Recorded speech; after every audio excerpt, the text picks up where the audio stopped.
ജീവിതത്തിലുണ്ട്. ചിലർക്ക് പുറത്ത് പോലും പറയാൻ പറ്റാത്ത സാഹചര്യത്തിലൂടെ ആയിരിക്കും. പക്ഷെ വചനം പറയുന്നു, നമ്മളെ നെടുവീർപ്പുകളെ പോലും അറിയുന്ന ഒരു ദൈവം നമ്മൾക്കുണ്ട്.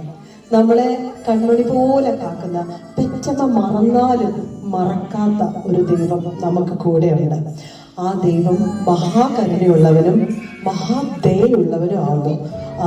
103 സങ്കീർത്തനത്തിന്റെ ആദ്യത്തെ 2 വാക്യങ്ങൾ ഒരു പ്രാവശ്യം കൂടെ ഞാൻ വായിക്കുകയാണ്. എൻ മനമേ യഹോവയെ വാഴ്ത്തുക, എൻ മനമേ യഹോവയെ വാഴ്ത്തുക, എന്റെ സർവാന്തരംഗവുമേ അവന്റെ വിശുദ്ധ നാമത്തെ വാഴ്ത്തുക.